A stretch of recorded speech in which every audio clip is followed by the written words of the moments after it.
Hello, welcome to LedgerCast. My name is Brian Krogsgaard. I am here as usual with Josh Olsowich. Hey, Josh. Mr. Brian, how are you? I'm good, and I stole your line again. I'm sorry. Can't help it. Which line? The per usual thing. You got upset at me a couple weeks ago about that. Oh, well, it is trademark, so you will be hearing from my lawyers. Okay, well, sorry. Are you in the hurricane path at all? Are you good? No, I grew up down that way, but in Alabama, I'm about 4.5 hours north of if it hits the Alabama coast, so I'm good. So you'll feel it eventually, not directly. Yeah, we'll get some storms, but it's not gonna be dangerous or anything. Yeah, okay. I grew up in that Bay Area down there, close to the beach, and we used to get freaking pummeled. It's a hurricane alley for sure, but not for me. We'll just get some not great weather, but we were looking for some dumps. We talked about where to buy the dip, and so far the dip has been minimal at most. What are your thoughts, man? Yeah, I'm still just waiting here with my bids at just lower. I'm just sitting here with my bids, but that's for more like your margin positions and stuff, right? You just got spot exposure still. Yeah, I've got I'm not hedged right now, and I'm not short. Okay. I have bids lower. Bids for margin long. Bids for ETH spot, bids for BTC spot, because the way Kraken works, your P&L is in USD. Yeah. So unless I automatically just buy BTC or ETH again, I have to, that's a trading decision, right? Like, right. If your P&L is in USD, then you either hold the USD or you buy crypto, right? Yeah, I feel like we're kind of in a decision zone here, and it's Friday. We got 2 more days. The weekly level is around 11.5, so we're sitting here going into legacy close, right at the most important level on a weekly, particularly for Bitcoin, but also for Ethereum, just under 400 there. I think we can kind of turn the tide and get back above these primary levels, but my gut tells me we're going to spend another week dancing either in this zone and just chopping everybody up or a little below. I don't think we've gotten our final dip yet, and we just are going to have to wait longer for like the moving averages to catch up and stuff like that. The 4 hours already have, if people are seeing my chart. But when I look at the daily, for instance, like we're under the 20-day moving average. It looks like a bearish retest. It looks much more bearish on a daily than like those 4 hours. And, it still seems like we could get down there into the low 10s. But the market seems pretty hyped. So, we could do anything here. We're in no man's land. Yeah, I think the issue is there's so much chaos going on externally that any sort of TA is just going to kind of take a backseat to like the PM of Japan resigning, or the hurricane and Corona, or the election, credit markets crumbling, or the election. Like all this stuff, there's just like some crazy stuff going on right now. Our inflation hitting a 2% target or whatever Powell said the other day. Yeah, they kind of said they don't care that much about the 2% target right now, right?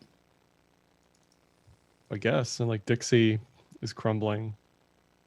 Yeah, so the Dixie that's going to fuel BTC. Yeah, the Dixie had a chance, and it pretty much failed it. Like it's not dead, but its pump opportunity was in the Fed comments and all that jazz, and it's just printing a doji on looks like a bearish retest. So it's not exactly looking like a super bullish setup or anything.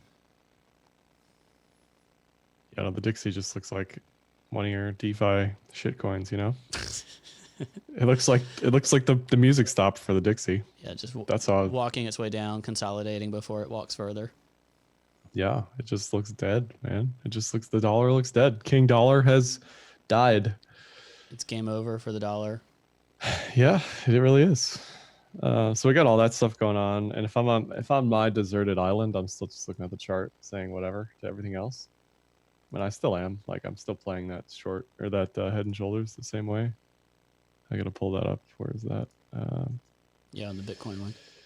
That's what it looks like. I mean, all the macro stuff looks to me like we could just have continuation to the upside, but yeah, I mean, you can literally see the head and shoulders or like a rounded top, whatever you want to call it.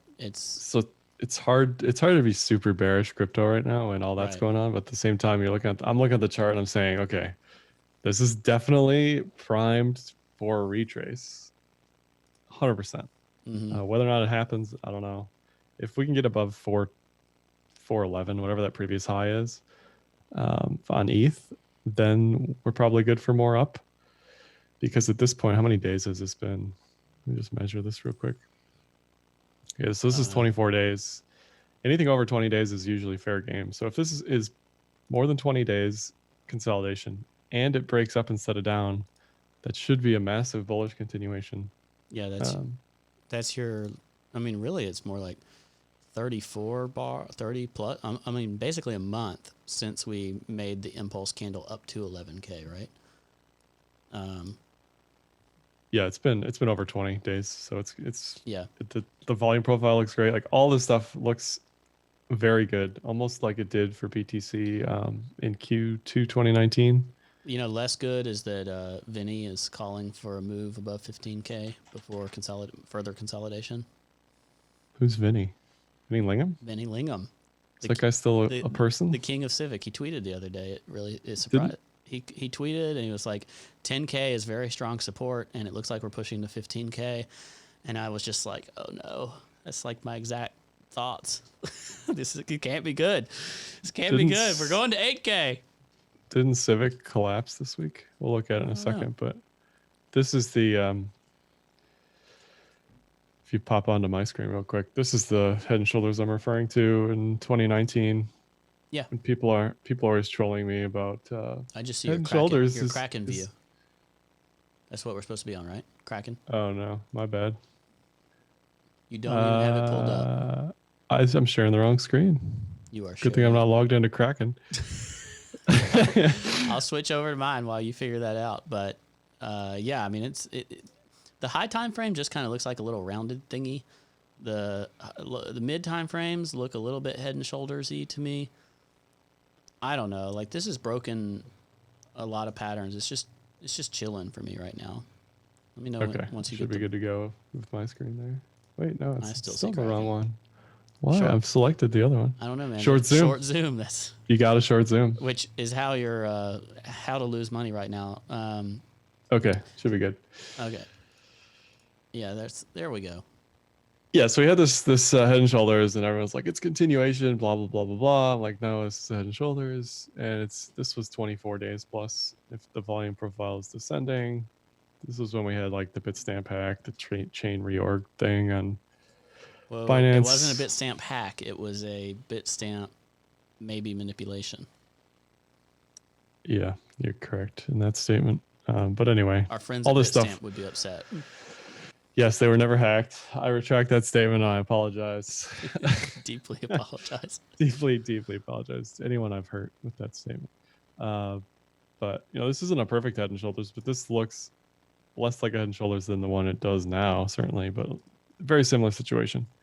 This is 30 days plus whatever. And look what happened, right? Yeah, went ham. So that's what I'm watching for ETH. For sure, watching that level of 411. Like this looks so good to me. Like look at all these wicks. Look at all these wicks. Yeah, it's perfect. I have tried hedging this so many times, and all I've done is lose a little bit of money every time. I'm not. I have one more. Here's this is kind of a chart crime, but I've got this red important zone horizontal that we've danced with a lot, but then I'm like, well, what if we just like paint another little diagonal here? Like, is this a sign that we could just break up from this whole thing? I don't know. This whole 400 zone, I can't get past the options open interest. That's just like stuck in my brain. CME options or just in general? The skew ones. I think most of it's actually on Deribit, but like the longer we stay sideways, the longer this stretches out, the harder it is to stay hedged because basically no matter how you're doing it, starts to get expensive. And then like the pressure builds up, I feel like, just to move up instead. Like if you just can't break down over and over again, these were both great opportunities to break down on the 25th and the 27th. Like I was ready for it both times, and then both times they completely retraced, and so did my profits for the hedge. Yeah, that's why hedges are Annoying. not always the best, just because it's dangerous, right? Like Yeah. a hedge is a position, no position is a position, all positions are a position. And Yeah. The reason I did it though is because I was like pretty deep into the altcoin mania crap, and those were all going to get absolutely wrecked if it broke down hard. So I felt like I'm okay losing a little bit of money on a hedge if it doesn't work out, rather than just buying the dip, because I want to stay essentially leveraged into altcoins on the other side. And especially when those altcoins can go down by like 20-30% in 2 hours or something, you know? Yeah, I was just going to pull up the BTC dominance. Hasn't really done much this week. Yeah, we did just have an option. Farron Nielsen, however you pronounce your name, got several good comments I wanted to mention here. One is this morning, last night, middle of the night, was an options expiry that had a ton of open interest, and also I think a futures expiry. And then the other thing, I had noticed it this morning when the S&P was up, and also the VIX was up like 2.5%. Pharaoh Nielsen said, there's a quote from somebody, last time the VIX and the S&P were both green 2 days in a row was the peak of the dot-com bubble. They've never been together for 3 days ever. So that's weird. I don't know if that's a real quote, but I feel like just saying it, because if true, whoa. Yeah, and we've talked about the VIX a billion times, but VIX up is bearish, VIX down is bullish for crypto. And seeing a kind of haphazard up day, it looks like the VIX ended up going down by the end of the day, but the VIX started the day up, even though the stock market was up. Just very strange behavior. I don't know what to make of it. Looks like our correlations came way down for BTC to like nothing. Oh, it looks like the S&P ended the day down too. Am I looking at the right stuff? Did we really go down? Is this possible? Oh, no. Answer is no, we didn't. I don't know what my ES feed is doing there. We're up on the day. Yeah, so it looks like the correlations between S&P and NASDAQ and BTC are all way down to almost nothing. Rolling 30-day. Yeah, so the middle line, a little dotted line on your bottom line chart right there, that's the zero bound, right? Or no, that's the current. This is the VIX.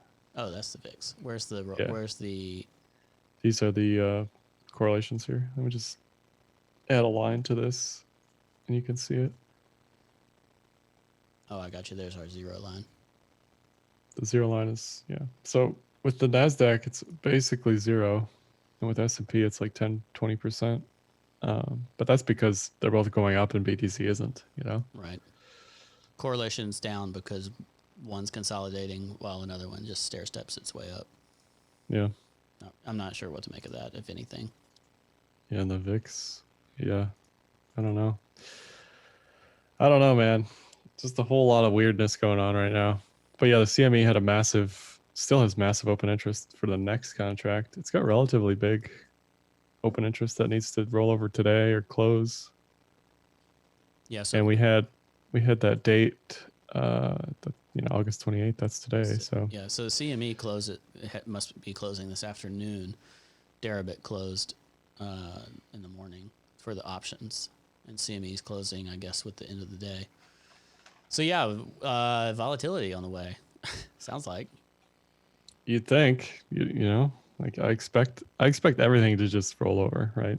But I'm not betting on that until the chart says to, right? Yeah. You can't, because this stuff just keeps melting up at any chance and opportunity it gets. And we've seen that cross market too. Like I've got these lines. This one's the weekly, so it looks goofy on this daily chart, but that's the weekly level, and we're just posting right up on it, And then 12,920 is the daily high from back in 2019. So if we move up, like it's 13K at minimum. Honestly, I think it's higher than that if we really move up, if we get an impulse up. And we've like you said, we've consolidated enough. We could totally do it. We're just begging for this dip, but dip's not happening. Well, the reason I want the dip is because it's obviously easier to trade. Like, you know where you should buy, it's hard to right? just jump on a rocket ship. It's hard to be like, am I hedged? Am I short? Am I in? Am I out? You know, what am I doing here? Versus, okay, I'm just buying the dip blindly, essentially, because I know where it should be. But if we don't get a dip, ideally we get some sort of slow signal like we did with this TK cross recross business. Because again, that's another easy signal to trade. You don't need to know what to do there. You just use your system. The trend resets itself. Right. Bottom right of my screen now, the Ethereum options open interest. So today was a huge expiry. Not another huge expiry, though, until September 25th, and then December 25th is even larger. But 400 is still the largest open interest strike by a lot, by a double, basically. So according to this, my take on that is Ethereum may chop around here for a month, but if you make me bet, I'd say like we're just going to be at 400 for the rest of the year on Ethereum, which makes no sense at all. So like something's going to give here. Like maybe those options will start to blow out, or they'll have to hedge. Maybe I'm putting too much merit. Yeah, if ETH keeps getting locked up in DeFi, then it's just supply and demand, which right? spiked big time, by the way. And well, here's the thing. Let's talk about this real quick. All these meth heads talking about DeFi, locked in ETH, blah blah blah. I'm putting myself in that category now. We don't have numbers that are great, and I use these numbers myself. So DeFi Pulse is not reliable in that it double counts. Well, what about the Uniswap.info liquidity page? Because it spiked $150 million in like 24 hours after we did. Yes. Is that reliable? So you could use any site individually and say like it's going up or down reliably, I think, but you cannot use something like DeFi Pulse that aggregates everything because of the double counting problem or triple counting. You know, if you're yielding stuff somewhere and then it goes somewhere else, the possibility that it becomes double counted is higher. Well, you just because I'm unless you have individual wallets and you know exactly the total values. So just I'm guilty of this myself, but just in general, people need to know. You see that number, you're like, oh my God, it's at 5 billion, 4.4% of the total circulating supply. Yeah. But that's not exactly true. Well, because I'm very, very smart about DeFi now. Right. You've done 2 videos. I've done 2 videos. You have your certificate. I've been trading on Uniswap for over a week now, maybe 3. Whoa, wow. You're like you're an early man. Practically an expert. I've interviewed at least 2 people about DeFi, so clearly I'm qualified for these statements. But the liquidity on Uniswap went way up, if that number is to be believed, and I don't know why not to. Like it looked like it was capping at 300, and it was starting to tick down, and then when we just didn't break down at 370, 375, it's like somebody went and put $150 million of liquidity on there. I don't know where that came from. I don't know anything about that. I just know that's a wild chart. And then Mooniswap is the one that the 1-inch people. Wait. Yeah. There's something called Mooniswap? Yeah. You haven't had time to watch the video that I put out today, so I'll forgive you. And you think this is all going to be fine? I think this is ready to just crumble like the Dow did. Mooniswap is a better name than the parent company, which is called 1-inch, which apparently has to do with anime. I don't know. Anyway, so 1-inch is like they're building a lot of the rails for this ecosystem, and Mooniswap is their take on Uniswap, but helps solve some of the impermanent loss issues, and they think is going to be a better solution for some of these things on Ethereum. Point is, they already have $108 million of liquidity as well. So between just the 2 of them, which are really the top 2, you're talking about almost $600 million of total liquidity in those 2 protocols. Doesn't count Balancer. It doesn't count whatever else there is. You said DeFi Pulse, right? DeFi Pulse. Uh, yeah, I mean, I know of that website specifically because I use it. I know a lot of other people do. Yeah. I'm not DeFi saying it's a Pulse is bad. 8.24 billion. That's across tokens, right? Like that's not just Ethereum, obviously. That's like, That's BTC included, but yeah. I'm not. I don't want to disparage the good name of DeFi Pulse, but just keep that in mind. Well, there's a way we can extrapolate this. Curve is one of them, and it says 1.26 billion locked. Well, that's not actually true. Because that's just stuff that exists that hasn't vested yet. Those people would dump if they could. So it's calling it locked because people haven't received it yet. So it's not like they had the money and now they're choosing to lock it. They have done something in the DeFi ecosystem where they've earned future Curve payouts, and based on current Curve prices, that is worth 1.26 billion, but it's only locked in the sense of like they can't dump it yet. It's not locked like they had dollars and they put them there to lock them up. So this 8 billion number, I don't consider to be quite right. Thank you for being more specific with my criticism. I appreciate it. I only know because I have to give a shout out to somebody. I mean, that's way more than I knew. So Yeah. So I've learned a ton of this stuff from my buddy Winthorpe. I'm going to look him up so people can see. He is like really smart about this stuff and has helped teach me some things. So Crypto Winthorpe on the Twitter, you should follow him. He's really smart about this stuff and he helps explain things to me. And then I take what he explains and I make YouTube videos and take credit. So, that's the way. That's how I got here. So yeah, standing on the shoulders of giants, as they say. that's right. But I think that a lot of these tokens, they just don't have a lot of circulating supply, and I bet we can get a view of it if we go to what's it called? I have a hard time remembering because it's such a dumb name. CoinGecko.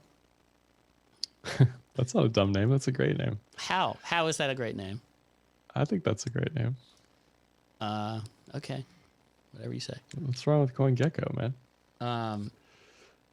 All right. So what I like about this is it's got a big list of DeFi crap, and then it's got market cap versus fully diluted market cap. So if we go and we find the same one that I was just talking about, which was Curve. Wait, there's bunches. The word curve is everywhere on here. This might have been a bad choice. So it's just CRV. Yeah, the DAO token, I guess, but let's use, let's see, find me one to use. Let's use Balancer. All right, so Balancer, 213 million, but the fully diluted market cap would be 2.8 billion. On DeFi Pulse, it says 1 billion is locked. So like that's somewhere in the middle between the two. It's not the fully diluted market cap, but it's a lot. It's showing a lot more than what they actually. It's showing 5 times more than they actually have in circulating supply based on the current market cap. That's a great way to falsely elevate your token. So my guess is that there's probably $1.8 billion based on current value of Balancer that is just not in existence in any capacity. And there must be like 800 million that's maybe like somebody is owed, but they vest over time. That's how I'm going to guess this. That would make sense. I know the same as people have been telling me like, oh, Meta is a low cap, the MTA. Because they're like, it's 25 million, $26 million, fully diluted market cap, $600 million. Like they've hardly distributed anything. It doesn't count. That's not a low cap. I don't care what they say. This is the same crap from like Stellar and stuff back in the day. And I have a bag. I'm fudding my own bag. There's a Hex ad. How about that? All of it is exactly the same as everything that's ever been when it comes to pre-mines. Exactly the same. All right. Same thing with DOT, same thing with Link, same thing with Ripple. It's all the same. Here's what we're going to do though. Here's where we're going to escalate the conversation, Josh. Okay. So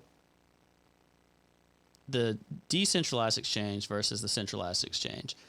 in the video that I talked about the decentralized exchange. They have these, these big pools, right? So the automated market maker and the people arbitraging the price are really the ones determining what you get when you buy or sell. Whereas in an order book, it's entirely different. So one, I'm interested in what actually happens with price. Like, does price move a little differently when there's liquidity pools that are managing these things relative to order books where, people just go in and set very specific things. I think right now it's actually setting up much truer charts because someone has to manually go and make that choice versus when you have like all the things that you have in a centralized exchange. That'll be, I think that'll be eliminated over time because more of these tools are being built to do things like easy limit orders and stuff. The other question I have though is, do we just prefer trading on a decentralized exchange? A lot of this stuff, Balancer, for example, it's way more liquid on the DEXes, including their own, than it is on Binance. So it's on Binance, the holy grail of, shitcoin trading, but the Binance pairs are significantly less liquid than the DEX pairs. And also, I don't have to give over custody if I'm trading on the DEX. It's just in my Ethereum wallet. That's good, right? Like, if we can really make this experience half decent, why would I want to trade on a centralized exchange? 100% agree, but just keep in mind, it's the moment of DeFi stuff right now. It's max DeFi at the moment. It's not Binance's moment. It's people learning how to use MetaMask or whatever and getting into as many scammy pumps as they can. Yeah, I mean, there's the reason there's more central. Balancer. Yes, but the reason there's more Balancer on DEXs than Binance isn't because of Balancer. It's because there's all the other stuff on the DEXs you can't trade on Binance. If Binance listed every single token that was on these DEXs, then yeah, it would probably have just about the same volume as all the DEXs did. You think so? Right? I think so, 100%.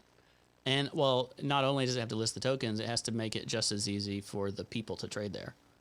Right. Like, and the pools and all the other stuff. Like the reason it's on the DEXs isn't, to me, has nothing to do with the DEXs and has everything to do with what you can do on the DEX versus what you can't do on Binance. Yeah.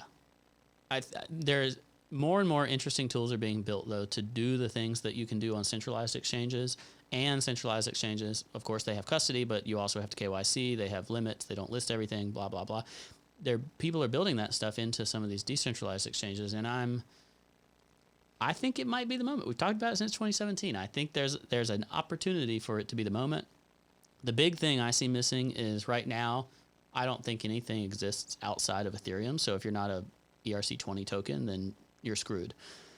If you do, if somebody makes it to where you can trade any of these cross-chain, like you can just take any token from any supported chain, wrap it on the way in, and then trade it on whatever platform, that could truly be really, really good.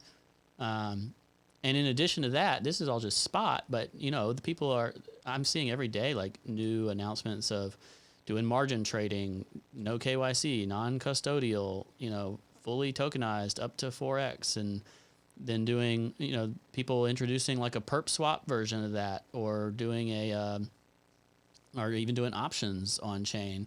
And this stuff's going to be scary for a while, but why do I need a centralized exchange if all those things really come into play over the next year or two? I mean, you don't need one. It's just... why would a centralized exchange still dominate?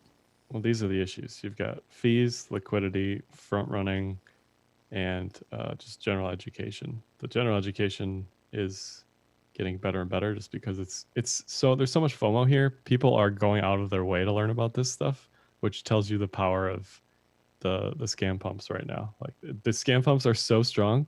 People are saying, I got to learn, right? Like everybody's saying, I got to learn about this DeFi stuff. So it's got that on its side for sure. But all those other issues like fees, you can talk about your fees on Uniswap. Oh, they've been. I figured it out to get it a little cheaper. So I was making a mistake. I was using 1inch as a place to trade. 1inch it's doing more complicated stuff. So like if you need to do a lot of stuff and it needs to go across all these DEXes and all that, and then it's okay to have $100 worth of fees in one trade.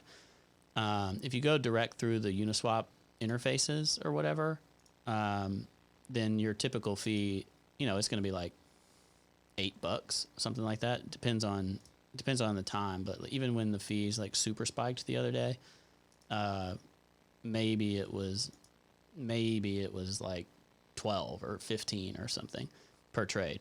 Now that cuts out a lot of people. That's not accessible for sure. But I do think, like a couple folks are saying in the chat, someone's going to introduce layer 2, someone's going to introduce full compatibility with all these things, but on a faster chain. That's the whole Serum thing, the Solana stuff, like what FTX is working on. They'll make that compatible with the RC20s. Maybe they'll make it compatible with cross chains. We're just seeing an explosion in competitiveness. So Uniswap it's the V1 of this whole thing. I mean, Uniswap's been around a while. It's just got hype right now, right?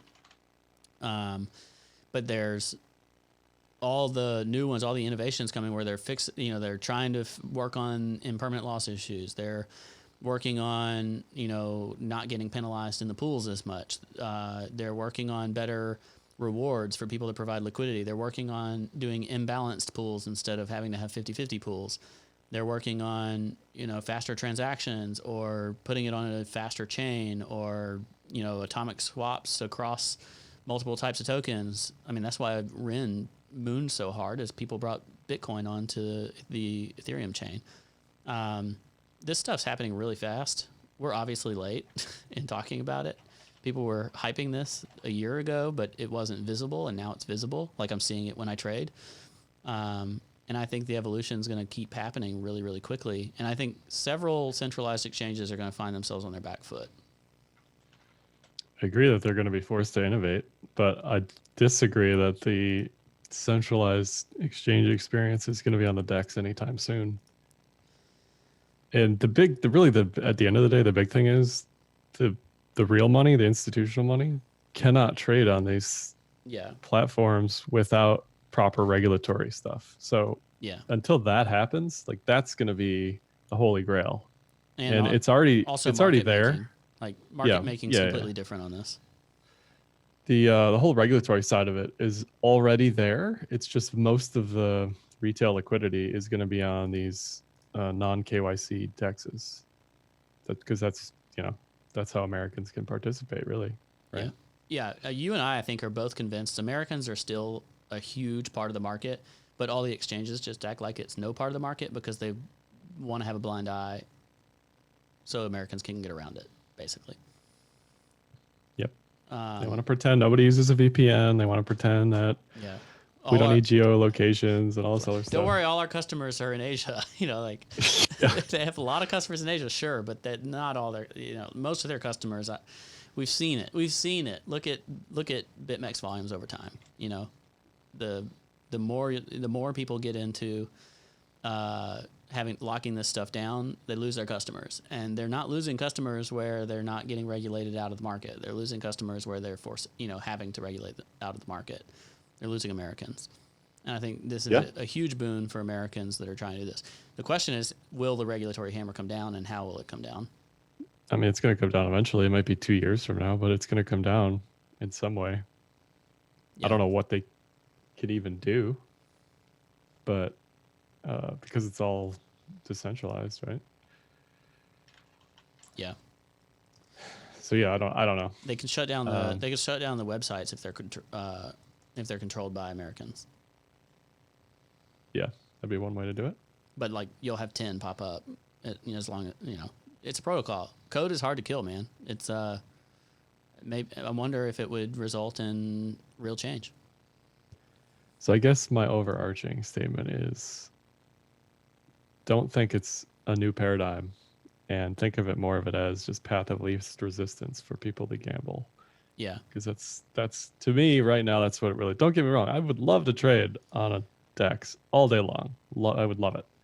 Not your keys, not your coins, right? So, but again, you run into this other issue where you have this smart contract attack surface risk where, okay, so your key, so all your stuff is on your own ledger or whatever, but if there are ways to manipulate the order book, or ways to manipulate buying and selling, ways to manipulate these pools, ways to manipulate these Yeah, they're gonna get found essentially out. DAOs. Like that's gonna happen, and it has happened a couple times. It's not happened a lot. I'm surprised it hasn't happened more, but it's gonna happen. So there's always a weakness. There's always an Achilles heel here. Yeah, I agree with you. I think a lot of that needs to be hardened. I still think it's risky, quite risky. I just think starting to use it and experience it, I certainly see a lot of the downside, but I'm also seeing a lot of the upside. I want to move on. I don't want to bore everybody with this the whole time, because you've got something exciting on your screen, and it is. I do. Yeah, you have link top things on your screen, so I mean, it would be interesting if amidst all this hype, the king of bear market upside starts to fall. Like, is it just rotation? Is it game over? What are your thoughts on Link? So if I'm looking at this chart and I see this on anything, it tells me to get the hell out of that coin. That's what it tells me. Especially if you're in from $1. Like, how do you not take that and rotate? Like, what kind of hands do you have, man? They're beyond iron. You can talk about memes and Link Marines all you want, but I'm not looking to be enlisted here, so I don't have any Link anyway. But if I see this on any, this is the MA multiplier, on anything, it tells me, okay, these were the lows, these are the highs. I should be careful still being in this coin here. Yeah. Because this is what happens. And wouldn't you know, I've been watching this every couple days on CoinGecko. You can see the exact wallet address. This is, if you're a hardcore Link Mariner, you better hold on to your britches right here. This is Link's smart contract limited. They're like holding parent company dev tokens, basically. They had been selling 500K they've been selling 1 million coins every month until this month, and now they're selling 2 million coins. Oh no. And they just sold some more 6 hours ago. So this doesn't necessarily mean that they're selling, but if you're moving coins out of this wallet, it's probably selling. So they've doubled their selling. The devs have doubled their selling this month compared to the previous 5. And you're telling me I should hold on to Link or buy it here? You're nuts, dude. Josh, you're nuts. Can you post that address in the chat? It's been requested. Yeah. And you can say that, 500K Link is nothing. The market will absorb it. Whatever. I don't care. The point is it's a signal to use. If the team thinks it's a great time to get out at a higher rate than normal, maybe it's a decent time to get out. Right? Like if insiders are selling. Watch out. I'm not saying Link will collapse or it's going to go to zero or it's a scam. I'm just saying, just read the room, guys. Read the room. Yeah. And as far as like how I know which wallets, if you go to CoinGecko and you hover over this circulating supply question mark here, fancy, it'll show you where all that Link is being held, and then you can click on these individual wallets. We need CoinGecko to sponsor us because we're using them a lot. Their stuff is pretty useful, I have to say. I love it personally. I feel like it's less ugly now, but maybe it's just because I have an ad blocker on. So yeah, be careful with Link. That's my Link TA and FA for you. The other part of Link is this pitchfork that has been active since 2018, and it's pointing to top things here as well. Yeah. Link could consolidate for like the next 4 months and then mega pump. No doubt. I think at minimum, we're going to see rotation out of that into things that look like better opportunities. I agree. Like, it's just, we talk about this 10,000 times, but it's just the rotation game. If you're up 4,000% here, what are you going to do? Why would you hold? Why in God's name would you hold this when you have all this other stuff you could rotate into? Even if you rotate into something that loses 20% and Link goes up 10% in the same period of time, the risk of holding this 4,000% bag is just too great, in my opinion. Yeah, and I guarantee, same thing for all these other newly released DeFi coins. I know for a fact some of the people that have a vested stake they are literally selling everything they have every day to put the price pressure on some of these. Of course you would. Of course you would. People are blind to this. They like dot specifically. They talk about the dot market cap and Yeah, dot yeah. volumes and dot this, dot that. We need to Guys, look at dot. they are They're selling every day, they're guys. Like loving it. The VCs are just like salivating. They don't they are care. They don't. dumping. They're not looking at what price. They any price anywhere in this realm. They're very They're happy. dumping so hard. I guarantee you, the second the tokens get unlocked, the second, they don't care. Okay, why would they? They're up again. They're up 4,000% or whatever. What does it matter? You know. Yeah. Sorry, dot was what I'm going to bring up here. Yeah, I'm looking for it too. I've not even pulled it up because I'm salty. And that's not to say that like dot will keep going up. Dot can go up to infinity, but that's not the point. The point is the selling pressure will reach an equilibrium where people are going to stop buying, and the selling it will not stop. The selling will just keep pace, you know, wherever it is. Yeah. I mean, even what you're showing right there, like this looks like it could give somebody a nice entry on a relative basis. Like if you still want to play the momentum. And another it's really, got a lower high on these low time frames. it doesn't look mega bear, but you know, I'm just not going to touch it because I know Yeah, it looks the like insiders are selling. But it looks like it's getting a little heavy. yeah, one of them that is a prime example of exactly what we're talking about with dot is H bar. I mean, H bar. You see this on EOS, you see this on Zcash, you see this on any like early pre-mined VC thing, where it's just like constantly dumping, magically pumps, does a bunch of nothing. That's what I expect for dot. Yeah, and in terms of when VCs get their coins, when they vest, when they can start dumping, it's going to depend on which coin it is, when it was released, what their vesting schedule was in the contracts that they have for having funded this stuff. I think one way to see like what's there is there's not a lot of places to hedge this stuff, but if they want to lock in like a 40, 50, 100x, whatever they have on these tokens, sometimes that's where you'll start to see the volume if they get listed on FTX or a place like that. If something is heavy short, it's probably VCs that are just locking in their gain on tokens that aren't unlocked yet. Yeah, that's a good point. Which could simultaneously showcase to you how rich it is for those VCs, and also provide an opportunity for a continued short squeeze up. Funny enough, if too many people get on the short side, so it's a tricky game to play. You got to be careful with these people. Please look at the fully diluted market cap. These are all pre-printed coins. Like every single coin is minted. Like unless it's just inflationary forever. These are not like proof of work fairly launched. People got bags and they need and want and love retail to FOMO their bags. Right, that's the whole point. They bought the bags because they assume they're going to sell it to somebody at a higher price, right? Greater fool type stuff. Yeah, you can make $1. You can play it to the upside, no doubt about it. Of course. But you also need to, in my opinion, these are not hold for like 2 years types of things. These are play the momentum, play the FOMO, and enjoy your profit. Get more Bitcoin. All I care about is people being educated on this stuff. I don't care if they make money, lose money, whatever. But if you're doing this blind and you're not paying attention to what's going on with the supply and the VCs getting in way before you, then that's a feels bad sort of situation. But you should definitely be educated in that.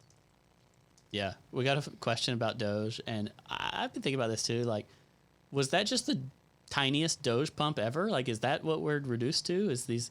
I mean, Doge is supposed to go off to the heavens to bring on, alts euphoria, and that was crap. That was a garbage Doge pump, Josh.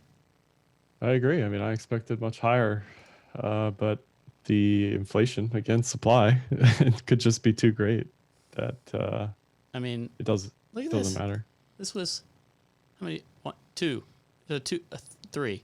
3-day bull market from bottom to top, like 25 sats to 60, and then bleeding out ever since. Is that all we're to with Doge? Is less than 1 week candle? I mean, in the past it was like, what's this one? That's 5 weeks. That's 3 weeks. Even more if you go further back. it's like the market cycles are getting shorter and shorter on some of these fun ones. Yeah, there And was yeah, like a Doge. there is no inflation on Doge anymore. Like it's basically all been mined. Has it?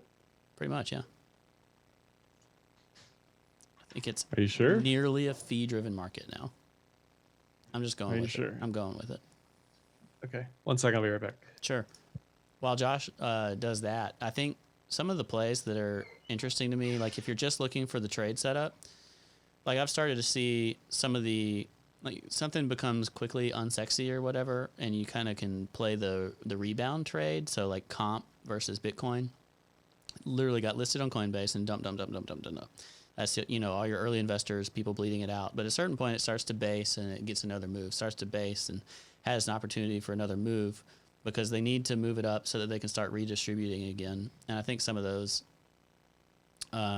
get really interesting. So if there's a coin that you got excited about, but it moved really quickly, give it some time to bleed out and have an opportunity to do it again.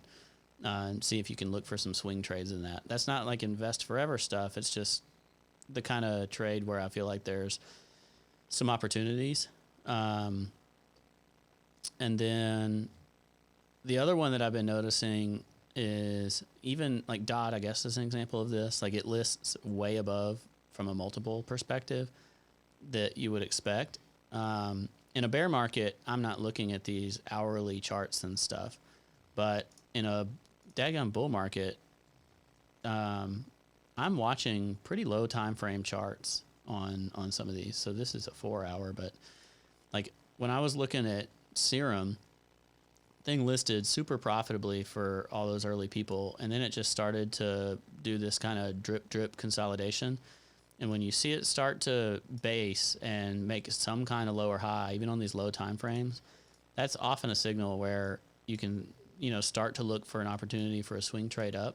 And the degree of these trades, even if you don't get all the way, I mean, this one went 60-70% in a couple of days. And I'm watching like a 1 hour chart. So the hard part about when the market is really bullish is you're looking on lower and lower time frames. Your trades could be faster and faster, and it gets more and more difficult to basically keep track of everything because the market moves so daggone fast, and paying attention to that requires a lot of your attention. And that's mostly on these, I don't even want to call them mid caps, but the newer projects where they're trying to figure out what their price is. If it's an older project, or even if it's Bitcoin or Ethereum, you can kind of set some levels, set some bids, and go away. But on these newer ones, there's a lot of opportunity there. It's just that there's not a lot of price history. So the price moves around a lot trying to establish what the ranges are going to be. And as High IQ Whale says in here, the Serum SRM lockups investing schedule is long. So people are going to be locked into that coin who are invested in it for quite a while. But it just kind of depends on the coin. There's so much stuff that varies from situation to situation that you have to consider when you're choosing these. Another thing that I mentioned in the video that I did today, but I'll mention on the podcast, is if you're looking into the yield stuff and farming, there's a million of these coins that come out, and I wouldn't just jump in on any one of them. But there's some sources that are trying to curate information on like what's providing a decent yield, what can you do with it. Yieldfarming.info is one of them. It'll kind of highlight, what's going on, what can you do, what do you earn. And what I'm trying to do when I play these is I'm not trying to look at them like, oh yeah, this is something I don't ever want to look at the price of. I just want to farm it and earn based on farming. What I'm doing is I'm trying to match up. How does my trade idea for the underlying token, how does it match with what I can yield from farming on top of that? So that's actually how I chose a couple of my recent plays. So I picked Meta because I felt like it might starting to be exhausting some of those early sellers because it pumped on the list and then slowly bled out, and I got in as it just seemed like people were more and more depressed. But in addition to being a trade setup I was interested in, it also, if you look on these yield farming things, there's this 95.5 pool where you can put the meta in a liquidity pool, and check out my YouTube videos, the last couple that I did in terms of talking about this. You put it in the liquidity pool. 95% of what you put in those liquidity pool, in this particular liquidity pool, can actually be meta versus a stable coin. But then you're earning like something like 80% APY, so earnings in a year. So you're getting like a significant staking reward while you're also in the long trade. And then when you feel like unwinding it, you just unwind it. Now it's going to take you a minute. Like, you're not going to do it in 2 minutes. You're not going to be able to unwind what you staked and, do the transactions to sell. But you can still get rid of this trade pretty quickly once you're ready to take profit, and then yield the staking benefits while you go. And I think that I want to take swing trades on setups like this because people are already like interested in this stuff purely from a purely from a yield farming perspective. So I'm saying, in addition to, I'm gonna draw on someone's yield farming hype, and I'm going to play my trade setups just like I always would on these lower time frames, and then I'm going to also earn from the yield farming. So I feel like I'm kind of triple dipping. I'm getting a momentum coin, I'm getting the yield farming, and I'm doing my normal trade setup. And I have a lot more interest in that type of setup than I do in stuff where maybe I like the chart just as much. Maybe it's a long period of accumulation, but I have no idea when it might break out. And I know for a fact people are watching these hot DEXes and stuff going on and seeing what's yielding the best. If I can find a good trade setup on something like that, I think you can take advantage. So that's what I've been trying to do. And I think that's why it's worth paying attention, even if yield farming doesn't really provide you a lot of interest. That's why I'm looking at it. And I think Josh is back. I hope to God I've been talking a lot. Oh yeah, I'm here. Sorry. Okay. I was getting learned and educated. Yeah, so that's why I've been approaching these. I'm still treating them like the trade, though, But if it's too much for me to pay attention to, honestly. It does take a lot of attention. I'm not gonna lie. That's why, that's a terrible thing to say. Like, if you can make money with knowledge, go for it. But to me, the risk is just too great.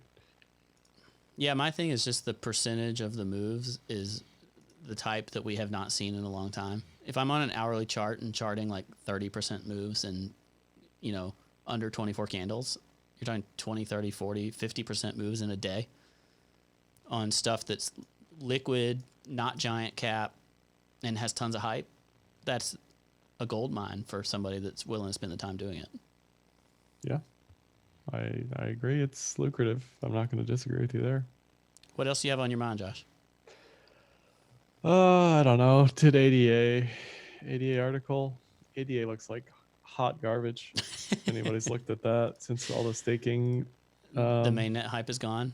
Ooh. Yeah, the mainnet hype is gone. Ooh, yeah. Just look at it. It's like it's just very capitulatory. Like, I'm out of here. I'm assuming mainnet went live like somewhere back here. Got a little bit of a pump and then peace out. Yeah. I mean, that's looking really ugly. It doesn't look good for sure. It's like a waterfall of day selling. Yeah. I don't know. I've really just been watching this ETH thing trying to break down. It just refuses. ETH refuses to die. It refuses to die. And dude, I'm telling you, it strikes me like one of these where it's like, all right, this thing wants to die. And then no matter what happens, the I told you so's will be huge and everywhere. That it's not going to die? No, like no matter whether if it goes to like 330 or 500, the I told you so's will be equal weighted, I've been trying to hedge it for downside. I would still lose money if this breaks down, like 330 or whatever, because certainly a lot of these altcoins and stuff would. But I would lose on spot, and then I'd be prepared to make on margin, and I'd make a little bit on the hedge on the way down. I don't know if I can just justify that forever, but I'm going to have to choose one direction or the other to like speculate or hedge myself until it breaks somewhere. And right now it's been tough to justify. Right when I close, when I just say screw this, I'm not hedging this anymore, that's when it's going to dump. Yeah, I mean, just have alerts at 380 for ETH. Have alerts at what is the BTC level to watch? It's weird because I feel like BTC already broke down, but ETH just refuses. I guess 11.2. Have an alert at 11.2 for BTC. Yeah. I don't know. I don't really see anything that's clean on BTC like I do for ETH. Yeah, I don't know. It just looks more of a mess. I think 11.2 is too high. Like we basically already touched that. I feel. Yeah, I'm saying if we break down. Right? Oh yeah. Well, I'm watching. Oh, you mean below 11.2? Yeah. But target wise, I'm looking at 10.2. Yeah, like targets I want 10.7 or lower based on the cloud, but 10.2, 333 on ETH. Bullish. Those are bullish macro retests. I agree. That's where I'm a buyer. You know, Yeah. I think that's where a lot of people are going to be buyers. Yep. And when this breakout happens, it'll hurt all these altcoin setups that I've been yapping about. So, be water. Be water, my friend. Why don't we leave it there? We'll take some more questions. The requests for charts and analysis are getting less and less appropriate for an actual podcast. Smaller cap, smaller confidence. So we'll take a couple of those on Twitch. You know, you guys can stream this show with us live. Ask us questions on Twitch. Just go to twitch.tv/ledgerstatus. And you know what? You can follow us on Twitter to get announcements of when we go live. It's almost always Friday afternoons, 2 to 3, 4 o'clock, whatever. We'd appreciate you being there. And then otherwise, if you enjoy this podcast, give us a dadgum review in Apple Podcasts especially, but other podcast apps if you use them. We really like those. Check out Josh's stuff at Carpe Noctem, Twitter and YouTube. We'll see you soon.